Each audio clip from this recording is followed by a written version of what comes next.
வணக்கம் மக்களே. இந்த எபிசோடில் அம்முவின் கர்மாக்கள் அதை பற்றி பார்த்துடலாம்.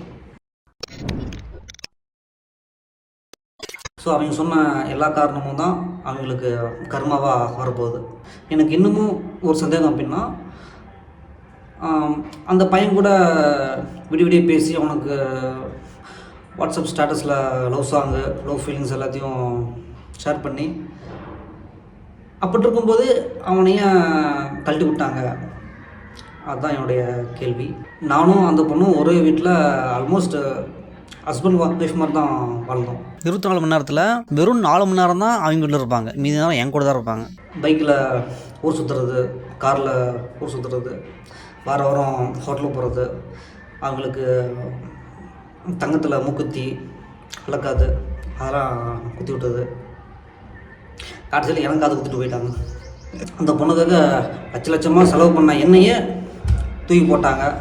ஜஸ்ட்டு ஃபோன் கால் தான் பேசுனாங்க. அவனை தூக்கி போகிறது ஒன்றும் ஆச்சரியப்படுறதுக்கு இல்லை. ஒரு லவர் அப்படின்னா கூட இருக்கணும், பேசணும், அப்படி தான் நான் நினைப்பாங்க. நானும் அப்படி தான் இருந்தேன். அவங்க கூட இருக்கணும், பேசணும் அப்படின்னு சொல்லி தான் அது கடைசியில் வேறு மாதிரி போச்சு. ஆனால் அவங்க எப்படியே உள்ட்டா, இது என்ன லவ் போர்ஷன் தான் தெரிய மாட்டேங்குது. இப்போ அந்த பையனை ஏன் கழட்டி விட்டீங்க அப்படின்னு கேட்டால் அவங்க சிம்பிளாக சொல்லிட்டு போயிடுவாங்க, இல்லைப்பா என் பொண்ணுக்கு மெச்சூரிட்டி இல்லை அப்படின்றவாங்க. இந்த மெச்சூரிட்டி இந்த ஒன்றே வச்சுட்டு இவங்க என்னென்ன வேலை பண்ணுறாங்கன்னு பாருங்களேன். இப்போது அந்த பொண்ணே அந்த பையனை வேணாம் அப்படின்னு சொல்கிறதுக்கு அவங்க அம்மா இருக்கிறாங்க. அவங்க அம்மா அந்த ஒரு வார்த்தை சொன்னாலே போதும், எந்த பொண்ணும் லவ் பண்ணாது அதையும் சொல்லியிருப்பாங்க.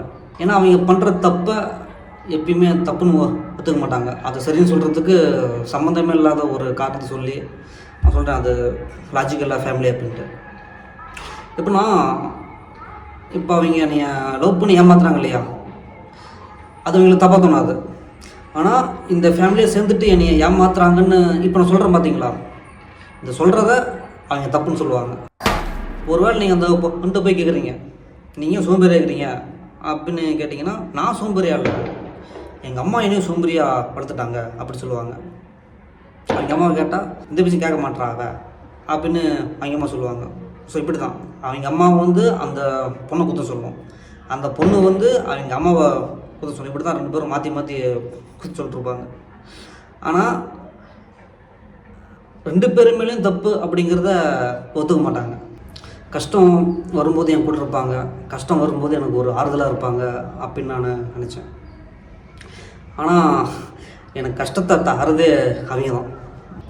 வாழ்க்கையை வெறுத்து உட்காரும்போது அவங்க என் கூட இருப்பாங்க, அவங்க என்னை சப்போர்ட் பண்ணுவாங்க, அவங்க என்னை தூக்கி விடுவாங்க அப்படின்னு நினச்சிட்டு இருந்தேன். நமக்கு எல்லாத்துக்கும் கஷ்டம் வரும். ஆனால் அந்த கஷ்டத்தில் இருக்கும்போது தான் தெரியும் நமக்காக யார் இருக்கா, கஷ்டத்தை பார்த்துட்டு யார் விலகி போகிறா, யார் கஷ்டத்தை உருவாக்குறா அப்படின்னு எல்லாம் தெரியும்.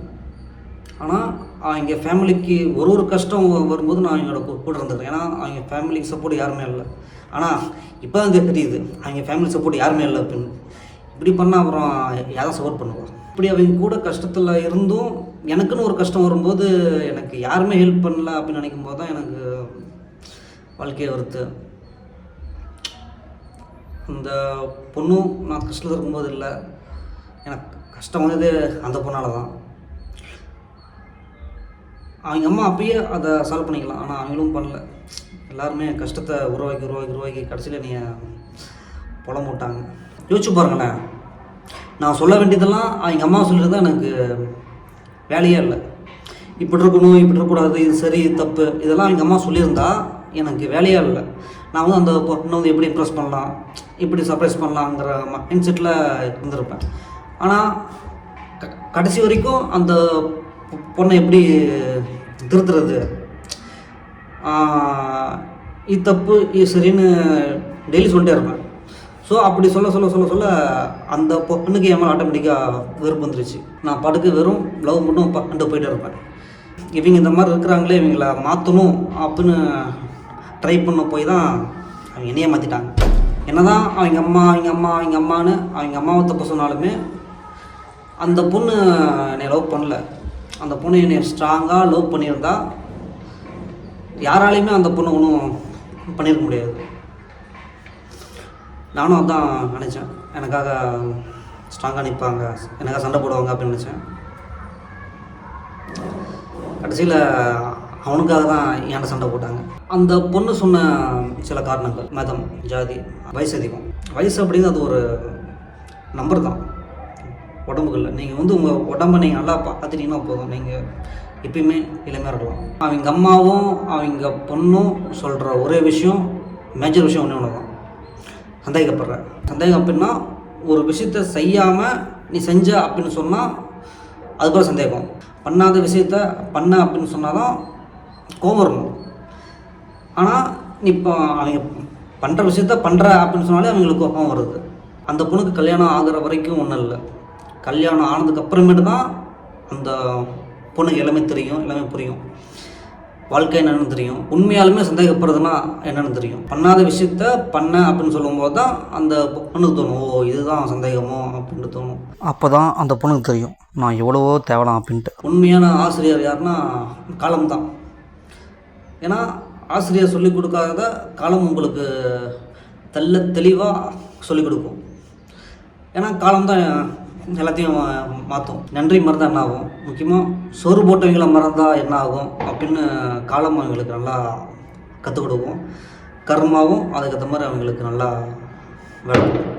கர்மா அவங்க வந்து ஒரு 3 விஷயத்தில் அவங்கள தாக்கும்.